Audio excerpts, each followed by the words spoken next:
Bonsoir, ça me fait plaisir d'être ici ce soir pour vous parler beaucoup de mon expérience avec la clientèle d'Onco, mais aussi vous parler des patientes que je reçois en pratique ici au CHUM quand elles apprennent qu'elles sont porteuses d'un BRCA1, un BRCA2 positif, mais qu'elles n'ont pas développé la maladie. Alors, quand on m'a demandé de faire la présentation, c'est à ces jeunes femmes-là que j'ai pensé, et c'est beaucoup en fonction des femmes qui n'ont pas développé la maladie que ma présentation va être ce soir. Donc, les principaux objectifs de la présentation ce soir, c'est de vous présenter les différents aspects de la sexualité. Vous allez voir que sexualité rime pas toujours avec pénétration et juste relation sexuelle. Donc, c'est un peu plus large. Je vais aussi vous présenter ce qu'on entend par santé sexuelle. Ces deux aspects-là ont été définis par l'Organisation mondiale de la santé et ça nous sert aussi dans notre quotidien, dans notre travail au niveau de la sexualité. Je vais aussi vous informer sur l'impact de la ménopause sur la qualité de vie sexuelle. Dr. Brien en a parlé tantôt quand même beaucoup, mais moi, je vais les resituer par rapport à la santé sexuelle. Et je vais aussi vous renseigner sur les autres facteurs qui peuvent nuire à la qualité de vie sexuelle, mais qui ne sont pas directement reliés à la ménopause. Et enfin, je vais vous suggérer quelques moyens pour améliorer la qualité de vie sexuelle. En fait, je n'irai peut-être pas dans les détails, mais ça va vous donner une idée de ce qui est proposé ici aux femmes pour pouvoir les aider à améliorer leur vie sexuelle. Mon plan, donc, on va parler de la santé, de la sexualité, de la santé sexuelle, de la ménopause et de la qualité de vie sexuelle, des facteurs qui peuvent modifier la qualité de vie sexuelle et des moyens pour améliorer la qualité de vie sexuelle. D'abord, la sexualité. La sexualité, c'est quoi? Comme je le disais tantôt, ce n'est pas juste les relations sexuelles. D'abord, c'est un aspect central de la personne. On est tous des êtres sexués dès notre conception. Donc, et ça, jusqu'à notre mort. Peu importe qu'on soit un homme, une femme, ou encore qu'on soit transgenre, on se définit dans un être comme être sexué. Ça fait partie de la vie. Donc, c'est quelque chose qui nous suit toute notre vie. C'est composé d'éléments reliés, interreliés entre eux. Donc, vous avez l'identité sexuelle, vous avez la féminité, masculinité, mais dans le cas-ci, on parle beaucoup de féminité. Il y a l'image corporelle qui rentre en ligne de compte. Il y a les comportements comme personne dans son être sexué. Il y a nos valeurs personnelles, mais aussi les valeurs dans la société dans laquelle on évolue concernant la sexualité. Il y a nos croyances, il y a des attitudes et plein d'autres facteurs, plein d'autres éléments qui peuvent venir définir notre sexualité. Ces éléments-là, la sexualité, sont influencés par des facteurs. On parle de facteurs biologiques. Donc, on est conçu en fonction de certains critères biologiques qui ont fait de nous des hommes et des femmes. Il y a aussi les facteurs psychologiques, les facteurs cognitifs, donc à travers toute l'information qu'on reçoit, les facteurs affectifs, les facteurs socio-culturels, moraux et spirituels. Donc, vous voyez que c'est très large. Ça ne se définit pas juste selon un aspect. Notre plus grande zone érogène, c'est notre peau. Pourquoi? Parce que la peau nous permet c'est elle qui va définir le rapport de proximité entre deux personnes. Donc, le toucher prend un sens différent quand on est dans une relation intime, une relation amoureuse, versus quand on est dans une relation interpersonnelle. Et notre plus grand organe sexuel, celui qui fonctionne le plus, c'est notre cerveau. Parce qu'il nous permet de nous percevoir comme être sexués. Il nous entretient les pensées et les fantasmes, les scénarios érotiques et autres. Il envoie des signaux à nos organes reproducteurs, nos organes sexuels. Et il donne la dimension sexuelle au toucher. Donc, vous voyez que c'est beaucoup plus large que ce qu'on a l'habitude de penser par rapport à ce qu'est la sexualité. La santé sexuelle, maintenant. La santé sexuelle n'est pas seulement reliée à la maladie ou à une dysfonction. Elle implique un bien-être physique, émotionnel, mental et social. Donc, elle demande que pour se sentir en santé sexuelle, il y a vraiment beaucoup d'éléments qui doivent rentrer en ligne de compte. La coercition ou encore le fait d'être menacé dans sa sexualité fait en sorte qu'on est aussi atteint dans notre santé sexuelle. Elle implique une fonction sexuelle adéquate. Je vais y revenir. Elle implique une réponse sexuelle satisfaisante. Je vais y revenir. Et elle implique aussi de vivre des expériences plaisantes. Donc, d'avoir une façon de vivre la sexualité qui soit positive, agréable, qui implique aussi qu'on soit reconnu dans notre façon de vouloir vivre notre sexualité. Donc, la santé sexuelle, c'est ça. Un petit mot sur la fonction sexuelle. D'abord, la fonction sexuelle, elle est innée. Donc, elle vient avec notre conception et elle va nous suivre jusqu'à notre mort.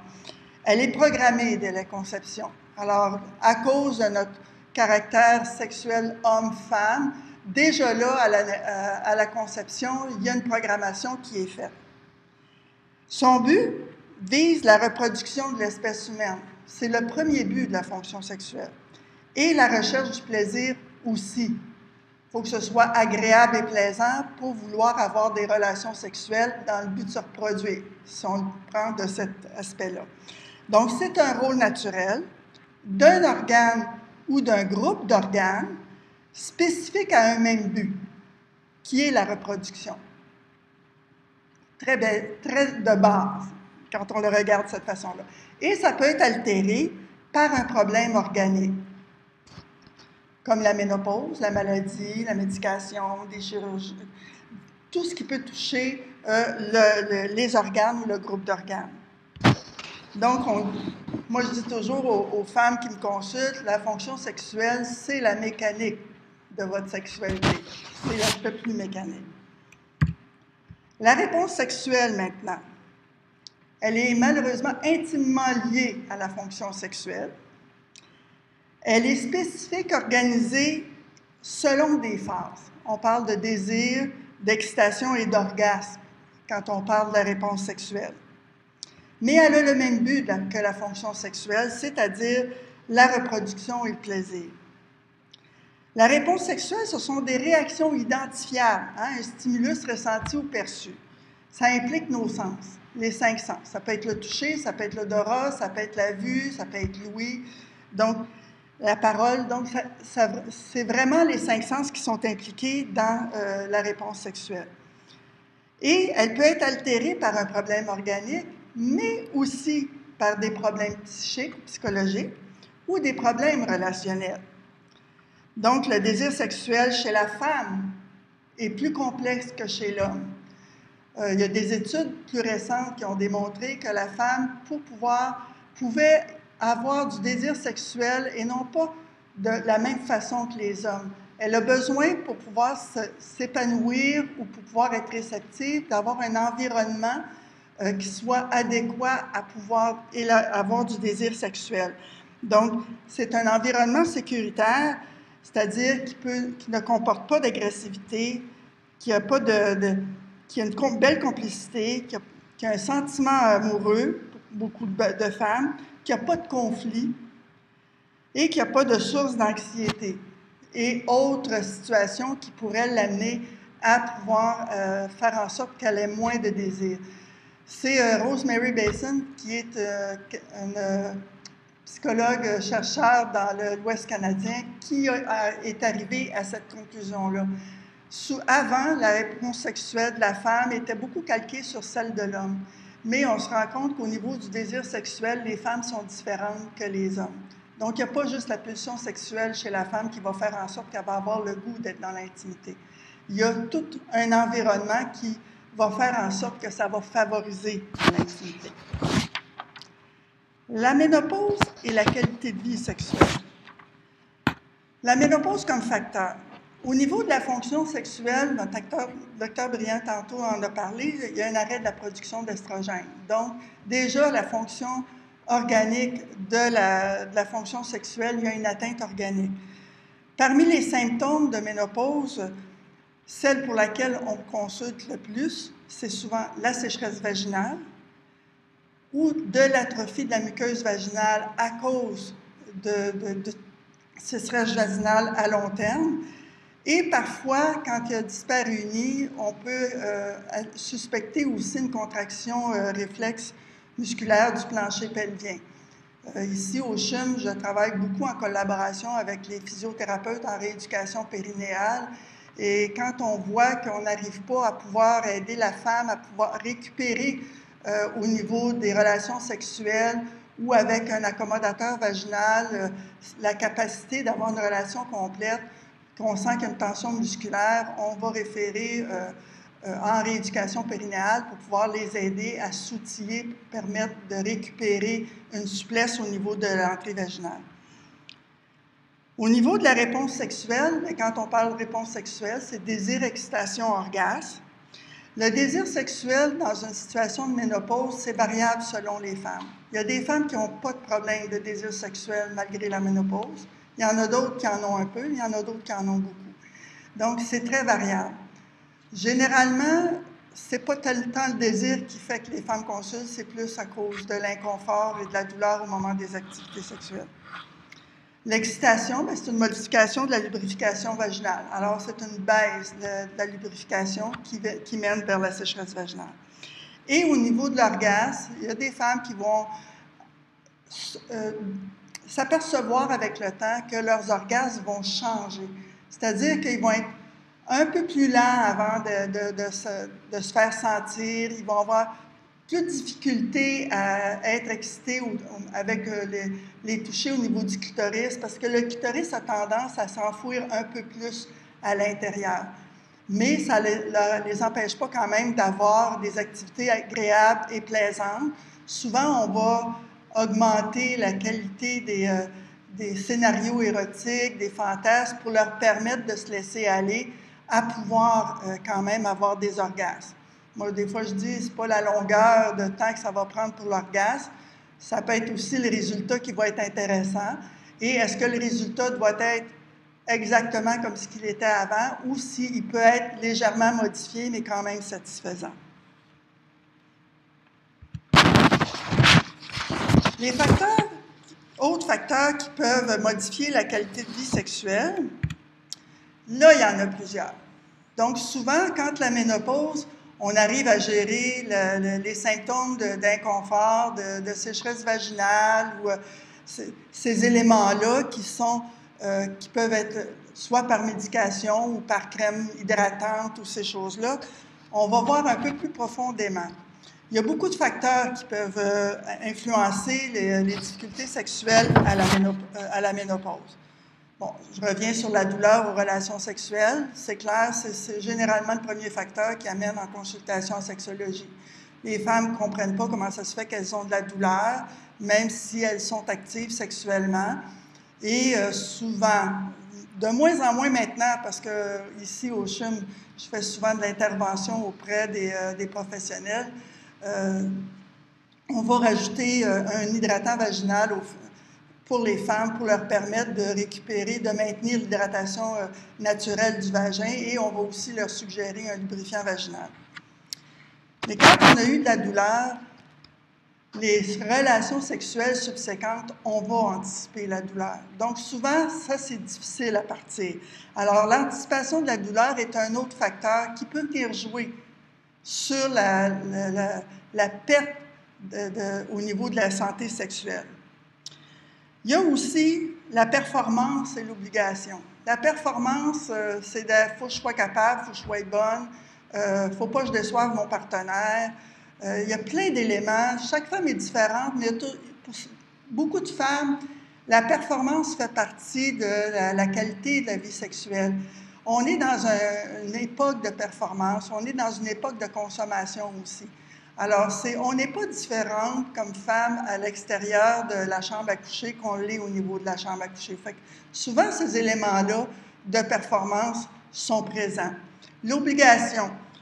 Hein, il faut que je dois, ça fait longtemps qu'on ne l'a pas fait, peut-être que ça va le déranger, il faudrait qu'on ait des relations. Ça aussi vient jouer au niveau de l'intérêt pour l'intimité sexuelle et qui vient se rajouter aux effets des symptômes de la ménopause. Il y a aussi la perception de soi, l'image corporelle. C'est clair que quand on subit certaines chirurgies, malgré que les mastectomies aujourd'hui bilatérales chez les femmes qui n'ont pas le cancer du sein, mais que c'est à titre préventif, c'est un choix et ont peut-être plus de facilité à s'adapter à la condition de leur choix ou de leur chirurgie. Pour les femmes qui ont un cancer qui s'est développé et on ne leur offre pas d'autres possibilités de solutions, souvent c'est pris de façon catastrophique au niveau de l'image corporelle. Parce que des fois, il arrive aussi que la reconstruction, ça ne fait pas en même temps que la chirurgie pour enlever le sein. Donc, il y a une différence à ce niveau-là. Mais la perception de soi, l'estime de soi aussi va jouer. Si on n'a jamais aimé son image corporelle, qu'on arrive avec des cicatrices ou une modification, à la limite une prise de poids, ça va venir jouer sur notre intimité sexuelle et ça va être un facteur qui va perturber l'intimité sexuelle. Il y a la perception aussi au niveau de la sexualité. Comment est-ce qu'on perçoit la sexualité? On a tous et toutes une idée de la sexualité, mais souvent, on la rattache juste à une partie de ce qu'elle peut être. Elle peut être perçue négativement, elle peut être perçue positivement, elle peut être perçue comme une obligation. Donc, il y a vraiment beaucoup d'éléments qui peuvent rentrer dans la perception de la sexualité. Alors, ça aussi peut devenir un facteur perturbant, surtout quand la perception est négative à ce niveau-là. Un autre facteur, les attentes irréalistes et les exigences élevées. Ouais, mais j'aimerais ça revenir comme j'étais avant. OK? Avant comment? Et souvent, le critère de avant n'est pas juste, mettons, avant le traitement ou la chirurgie. Non, non. On se réfère à quelque chose qui date de plusieurs années, c'est-à-dire 5, 10, 15 ans, pour essayer de considérer que ça va revenir dans ce sens-là. Ça, c'est une des premières choses au niveau des attentes réalistes qu'on recadre un peu. Hein, on dit, oui, mais avant juste la chirurgie ou avant d'être ménopausée, c'était comment? On part de là. Donc, les attentes irréalistes, il faut y faire attention. Souvent, ça peut être perturbateur. Les exigences élevées, bien, ça revient aussi dans le sens de l'obligation. Hein, je dois performer, je dois être bonne, Donc, il y a des femmes qui ont beaucoup d'exigences envers elles-mêmes, des fois trop. Donc, c'est de ramener ça à quelque chose qui soit réaliste et réalisable. Donc, j'arrive au point où les attentes réalistes, il faut les ramener à quelque chose qui soit pour le moment présent et en fonction du moment présent. Autre facteur, bien, il y a les mythes et fausses croyances concernant la sexualité. Je vais vous en nommer juste un, et c'est celui qui est le plus connu, c'est que la sexualité rime avec pénétration. C'est un mythe. C'est pas nécessaire d'avoir une pénétration à toutes les fois qu'on a un moment d'intimité sexuelle. C'est agréable, mais c'est pas une nécessité. Mais c'est un mythe de penser que la sexualité est reliée à la pénétration. Un autre mythe, c'est que les relations sexuelles vont toujours se terminer par un orgasme. Ça aussi, c'est un mythe. Ça n'a pas besoin de se terminer toujours par un orgasme. C'est le fun, mais ça peut être satisfaisant sans nécessairement qu'il y ait eu un orgasme. Parce que l'orgasme change aussi, lui, au fil du temps. Hein? Vous êtes plus en forme, vous avez plus d'imaginaire, vous êtes plus dans le moment présent. Ça se peut que l'orgasme, à ce moment-là, soit plus fort, plus intense qu'un autre moment où vous êtes dérangé, vous êtes perturbé. Il y a eu peut-être un petit conflit ou une discussion au niveau du couple. Ça a perturbé un peu la relation. On a de l'intimité. On n'est peut-être pas toutes là ben, il n'y en aura peut-être pas un orgasme aussi intense. Donc, il faut faire attention à ça. Alors, de penser que la relation sexuelle doit toujours se terminer par un orgasme, c'est un mythe. Un autre mythe qu'on entend souvent, c'est que l'amour, faire l'amour, ça doit être, c'est pas planifié, mais c'est spontané. Désolé. Il y a toujours quelque chose. Je vous le disais tantôt, pour le désir sexuel, pour les femmes, ils ont besoin d'un environnement. Il y a toujours quelque chose, un préambule qui s'installe avant un moment d'intimité sexuelle. Et là, je ne parle même pas des préliminaires. Hein? On va souper, on va prendre un petit verre de vin, on va faire une activité, on va juste regarder un bon film ensemble, on trouve ça bien le fun, coller. Regardez, on est dans un préambule. Donc, ce qui fait que c'est pas... Il y a toujours une certaine planification de l'intimité sexuelle. Puis rapportez-vous aux périodes où vous étiez dans votre jeune relation de couple, pour celles qui sont en couple, quand vous avez commencé à vous fréquenter, il y avait, on se préparait, on se maquille, on se met belle, on se met sur son 36. L'autre, il entre le partenaire entre notre pensée. Il y a tout un aura qui se crée alentour, mais il y a une planification là-dedans. Donc, à ce moment-là, c'était quelque chose qui arrivait comme, on pense, spontané. Si on se limite juste au moment de la relation sexuelle, mais on oublie tout ce qui s'est passé avant. Donc, c'est un mythe que de penser que c'est pas planifié et que c'est spontané. Puis en fait, un autre mythe que moi je défais dans mes rencontres, c'est que le partenaire doit savoir ce qu'on veut et ce qu'on aime. Quand on vit des situations comme les femmes, soit qu'elles optent pour pouvoir éviter d'avoir un cancer du sein, ou les femmes qui ont eu un cancer du sein, la communication dans le couple est importante. Donc, ce qui fait que faut parler de ses besoins, de ses attentes. L'autre, il ne pourra pas deviner votre conjoint ou votre partenaire, à quoi vous pensez, puis qu'est-ce que vous aimez, puis comment vous aimeriez que le moment d'intimité se passe. Donc, c'est aussi un mythe que de penser que le conjoint ou la conjointe peut deviner. Les autres facteurs perturbateurs, on en a parlé un peu tantôt avec Dr. Brien, il y a l'anxiété, le stress, l'état dépressif, donc des éléments qui peuvent venir jouer sur le moment d'intimité. C'est clair que s'il y a des stresseurs, il y a une situation qui est anxiogène, on ne sera peut-être pas dans le mood pour avoir un moment d'intimité sexuelle. Hein? Les préoccupations vont faire qu'on sort de ce cadre-là, puis on est moins présente à l'intimité. Donc, ce qui rend l'intimité sexuelle moins satisfaisante. Il peut y avoir un sentiment de culpabilité aussi. On le voit plus chez les femmes qui ont eu la maladie, donc qui ont eu le cancer du sein. Pourquoi? Parce que, bon, souvent, elles se sentent coupables d'avoir eu la maladie, d'y avoir été pour quelque chose, qu'il y a quelque chose qu'ils n'ont pas fait de correct, d'être à la charge du conjoint suite à la chirurgie ou au traitement. Donc, mais c'est parce que vous ne l'avez pas cherché. Pourquoi être coupable de quelque chose qu'on n'a pas cherché? Donc, le sentiment de culpabilité, il est là, mais c'est quelque chose qu'on peut défaire.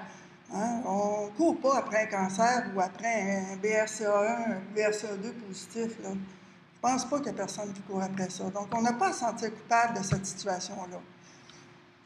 Il peut y avoir des antécédents d'abus sexuels pour certaines femmes, souvent enfouis, peut-être pas nécessairement abordés, qui font qu'à un moment donné, dans l'intimité, ça ressort. On le voit chez nos femmes qu'on envoie en rééducation périnéale. Si ça n'a pas sorti dans le bureau quand on discute de la sexualité, ça peut sortir quand ils font de la rééducation périnéale.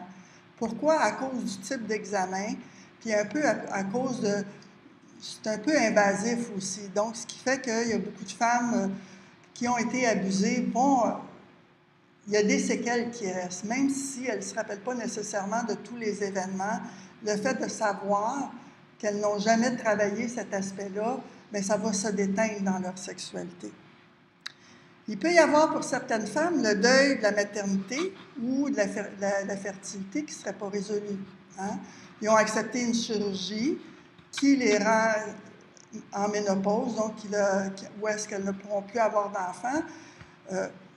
peu importe l'âge. Je vous dirais que les plus jeunes, c'est le deuil de la maternité, et les plus âgés, souvent, c'est le deuil de la fertilité, même si on finit en famille. Ils disent, bien, c'est le sentiment de ne plus être une vraie femme. Il y a quelque chose qui s'est passé qui fait que j'ai de la difficulté à faire ce deuil-là. Donc, de dire, bien, je ne peux plus, même si j'avais décidé que j'en voudrais plus, là, je ne peux plus. Donc, ça peut jouer. La difficulté de communication dans le couple, c'est un autre élément qui va affecter l'intimité. C'est clair que si on ne dit jamais la façon dont on aimerait que ça se passe, ou qu'on ne discute pas des besoins de chacun, puis qu'on laisse l'autre deviner, ou que ça entraîne souvent des insatisfactions au niveau de la sexualité. Donc, de dire, il caresse toujours là, mais il devrait le savoir, peut-être que j'aime pas ça. Donc, on revient à ce que je disais tantôt. Hein? Le conjoint ne peut pas deviner vos états d'âme ni ce que vous souhaitez. Il n'est pas à votre place pour sentir. Donc, la question de la communication dans l'intimité sexuelle est importante, mais aussi dans le quotidien de la relation de couple. Au sujet de la sexualité, entre autres. On l'oublie souvent d'en parler à l'extérieur, entre conjoints, de savoir comment on voudrait que notre sexualité évolue avec le temps. Hein? C'est pas statique, ça. Ça évolue, ça vous suit, ça s'adapte à ce que vous êtes au fil de votre vie. Mais si vous n'en parlez pas, ça devient difficile d'être à peu près sur la même longueur d'onde. Il y a les conflits conjugaux. Ça peut être aussi relié au manque de communication. Mais les conflits conjugaux, il y a des couples où ça entraîne vraiment une distance dans la relation. Il y en a qui s'en servent, qui servent de la sexualité pour essayer de se réconcilier. Bien mauvaise idée. Ça aide pas, parce qu'à ce moment-là, c'est comme si c'était l'agressivité qui prenait la place du moment d'intimité. Hein? On pense qu'on va résoudre la situation. Sauf qu'à long terme, ça fait des couples qui ont une sexualité qui est beaucoup plus présente dans des conflits. Puis là, ils se demandent comment ça se fait qu'à un moment donné, ça ne marche plus. Donc, les conflits conjugaux, il faut les gérer. Il faut les régler au fur et à mesure. Pas régler l'ensemble au fur et à mesure. Régler le conflit qui s'est présenté. Donc, pour pas que ça fasse une espèce de roue qui, à un moment donné, n'a plus de fin. Il peut y avoir de la médication ou des problèmes de santé. Les deux, la médication, il y a certains médicaments qui vont nuire à la réponse sexuelle, surtout si on a un état dépressif ou qu'on vit beaucoup d'anxiété, puis que le médecin prescrit un médicament, ça va jouer sur la réponse sexuelle. Et il peut y avoir d'autres problèmes de santé qui étaient là avant d'être ménopausés, qui peut continuer d'affecter la sexualité. J'en ai élaboré quelques-uns, je suis certaine que j'en oublie. Mais on va voir à ce temps les moyens pour améliorer la qualité de vie sexuelle. Donc, premièrement, au niveau de la ménopause, gérer les symptômes. Dr. Briand en a parlé tantôt. On va gérer la sécheresse vaginale, ce qui est un des premiers symptômes après les bouffées de chaleur. Moi, ils ne viennent pas me consulter pour les bouffées de chaleur, mais plus pour la question de sécheresse vaginale parce que ça crée de la douleur. Mais on va essayer de mieux contrôler la sécheresse vaginale.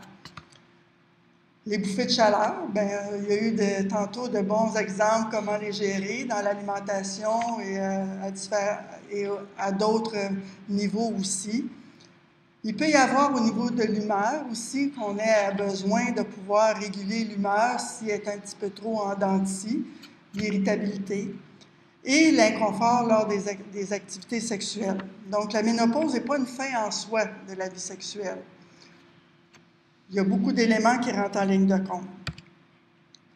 Améliorer la qualité de vie sexuelle, attention à la performance. Hein? Tantôt, on parlait d'obligation puis de performance. Je pense qu'il faut s'arrêter et se dire, est-ce que moi, je suis dans un élément où j'ai l'impression que je vais performer ou si je peux prendre le temps de dire, je vais juste être là et prendre le plaisir à être là. Donc, la performance, il faut y porter un œil et dire, peut-être pas dans la chambre à coucher, peut-être pas dans l'intimité sexuelle. Être dans le moment présent. pas penser au souper qu'on va faire demain, ou penser qu'on n'a pas fait telle affaire. Ça, les femmes sont bonnes là-dedans. Les hommes, eux autres, sont direct dedans. Mais les femmes, là, ça pense à toutes sortes d'affaires en même temps. Ils ont entendu craquer dans la maison, whoop, ils sont plus là. Vous n'êtes pas dans le moment présent. Donc, vous profitez moins de votre intimité à ce moment-là. Monsieur est d'accord avec moi. Mais c'est d'apprendre à être dans le moment présent. C'est important parce que ça vous permet de mieux ressentir aussi. Et ça se transmet. Tantôt, je parlais du toucher. Vous savez que le toucher, vous sentez quand l'autre est là et qu'il est réceptif à votre toucher. Alors, si vous n'êtes pas dans le moment présent, l'autre il aura beau vous toucher, il va le sentir que vous n'êtes pas nécessairement là. Donc, c'est important le moment présent. La communication dans le couple, hein, c'est clair, éviter des silences, hein, les interprétations. Le langage non-verbal, c'est bon dans certaines occasions, mais pas tout le temps. Donc, il faut vraiment s'ajuster, clarifier les besoins, les attentes, et puis partager les émotions. S'il y a quelque chose qui vous dérange, il faut le partager. Puis pas juste mesdames, messieurs aussi. Les hommes ont tendance à en garder beaucoup. Madame questionne, monsieur ne répond pas. C'est important. Vous êtes dans une dynamique conjugale et dans une équipe. Alors, quand on veut faire une bonne équipe, on jase. OK? Donc, la communication dans le couple est importante.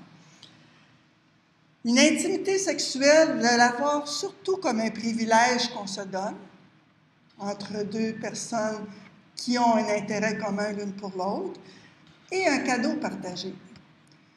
Souvent, quand j'amène cet élément-là dans les rencontres avec les femmes, la question du privilège, même avec les hommes, je vois une petite lumière qui s'allume. Pourquoi? Parce qu'on n'y pense pas. Quand on est dans une relation d'intimité avec une personne, c'est qu'on a choisi cette personne-là. On décide avec elle d'aller dans une partie de nous-mêmes, de l'intime. On ne donne pas ce privilège-là à n'importe qui. Donc, de considérer ce privilège-là qu'on se donne dans l'intimité. Et c'est aussi un cadeau. Un cadeau qu'on donne, mais un cadeau qu'on reçoit. Donc, ça fait la différence dans notre intimité. Ça nous permet d'être peut-être plus présents à l'autre, puis on oublie la performance. Mais de penser que quand on est dans l'intimité avec l'autre, c'est qu'on accorde un privilège à l'autre d'être présent à ce qu'on ressent et à ce qu'on vit, ça a un sens, moi je dirais, beaucoup plus grand que juste de dire on va-tu faire l'amour. Dans ce sens-là. Alterner entre sensualité et génitalité. Oui, il reste 2 minutes, oh mon Dieu, j'allais plan. Génitalité. Les hommes sont plus génitales et les femmes sont plus sensuelles. Moi, je dis toujours, promenez-vous, voyagez dans les deux univers. Les hommes apprennent à devenir plus sensuels et les femmes à devenir un peu plus génitales dans leur façon de caresser, puis de faire l'amour. Ce qui permet de pouvoir dire, bon, c'est pas toujours de sa façon qu'on le fait, puis c'est pas toujours de la mienne. Il y a un beau mélange. On parle de routine souvent dans l'intimité. C'est un bon moyen pour éliminer la routine. Le rapport amoureux comme levier de l'intimité. Des fois, c'est plus difficile d'avoir quand on a une baisse de désir sexuel, les femmes disent « Oui, mais j'ai plus ça ». Le ça, c'est la pulsion. Ça arrive des fois, à cause des médicaments, peu importe. Mais il n'y a pas juste ça qui joue. On est des êtres humains dotés d'une intelligence. Le rapport amoureux peut servir aussi à s'intégrer dans l'intimité. Donc, on peut dire, bien, j'ai peut-être pas la pulsion, mais j'ai tout ça qui peut me permettre de pouvoir vivre un bon moment d'intimité. Revoir sa perception de la sexualité, hein, pas juste comme étant quelque chose de négatif. Donc, de dire, bien, qu'est-ce que la sexualité peut m'apporter? Gérer les conflits, faire le deuil de la fertilité puis de la maternité. Si on n'arrive pas à le faire, à ce moment-là, ça vaut peut-être la peine de consulter pour avoir un peu d'aide, de support d'un professionnel. Puis de faire attention aux mythes et fausses croyances. Donc, de dire, bien, il y a autre chose, c'est pas strictement ça. Donc, la pulsion sexuelle n'est pas le seul levier pour les activités sexuelles. Vous voyez qu'il y a vraiment tout un ensemble d'éléments. Ce que je vous suggère, de ne pas considérer aussi les rapports sexuels comme un moyen d'intervention pour gérer la sécheresse vaginale et l'atrophie vaginale. Ça, c'est parce que je l'entends. C'est pas... Il faut que ça demeure un moment d'intimité privilégié et de plaisir. Donc, parce que souvent, les femmes qui font des exercices avec les accommodateurs nous disent, bien, je peux-tu avoir une relation sexuelle pour remplacer l'exercice avec l'accommodateur? Je dis non. Je dis, il faut que ça reste un moment d'intimité. Tant mieux, ça va éviter un soir d'avoir à faire un exercice. Mais il faut pas que les activités sexuelles servent à gérer les symptômes de sécheresse et d'atrophie vaginale. J'ai fini. En fait, je vous ai mis un portrait de famille de l'aide thérapeutique. Il y a des nouveaux produits qui sont sortis il y a disons, un an ou deux, qui sont le Gynatrof et le Repagine. Vous voyez en bas des accommodateurs, ceux qui sont dans le casier brun beige, c'est ceux qu'on a ici au Chine. Et aussi un peu ce qui concerne la rééducation périnéale, j'ai mis un dessin. Quelques suggestions de lecture pour les couples. Et si, parce que là, j'ai vu qu'on était en région, je suis contente d'avoir mis cette diapo-là. Si vous souhaitez rencontrer un sexologue dans votre région, gênez-vous pas, appelez à l'Ordre professionnel des sexologues du Québec. On existe maintenant depuis 2 ans et demi et il y a des professionnels dans à peu près toutes les régions. Puis s'il n'y en a pas, à ce moment-là, demandez à l'Ordre si vous pouvez avoir quelqu'un qui peut, avec vous, travailler au niveau de la sexualité, mais par intervention téléphonique. C'est possible. Donc, je vous remercie. Je vous souhaite